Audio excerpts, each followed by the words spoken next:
अमन कौन के मथा जुल्म कयो वियो आहे हींअर असांजी इमदाद लाइ कोन आया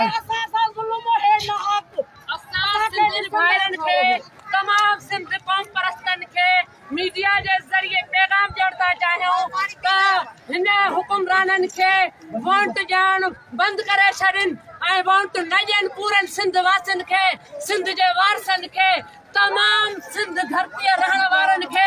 असां अपील थियूं कयूं न्याणियूं सरासर तिलाक थियूं कयूं असां त हिननि बदमाशनि खे हिननि गुंडनि खे वोट ॾियणु बंदि करे छॾनि हिननि खे वोट न ॾियनि ज़रदारीअ खे वोट न ॾियनि ज़रदारीअ जी हुकूमत नामंज़ूर ज़रदारी जी हुकूमत नामंज़ूर नामंज़ूर ज़रदारी जी हुकूमत नामंज़ूर ज़रदारी जी हुकूमत नामंज़ूर असां पंहिंजनि भाइरनि खे तमाम सिंध जे रहण वारनि खे अपील था कयूं त हिननि दहशतगर्दनि खे वोट न ॾियनि हिननि दहशतगर्दनि खे हटाए छॾनि हिननि खे पंहिंजनि उहिदनि खां हटाए छॾनि ऐं हिननि खे उतां लाहे छॾनि ऐं जेकॾहिं हिननि खे वोट ॾिननि त हे हिन सिंध में कोन रही सघंदा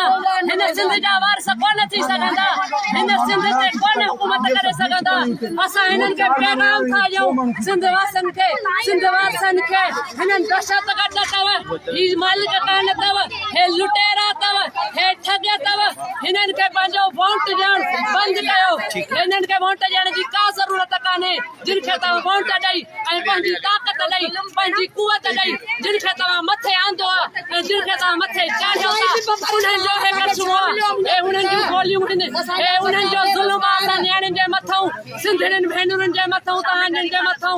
असां हिननि सिंधियुनि जा असां जीअं साईं जी बाबा जे पैरोकारनि ते असां उन्हनि खे पुकारियो आहे उन्हनि खे असां साकारियो आहे उन्हनि खे असां पढ़ायूं था ऐं असांजा उहे वारिस आहिनि असांजा उहे ई भाइर आहिनि जिन असांजे सॾ में सॾु ॾिनो आहे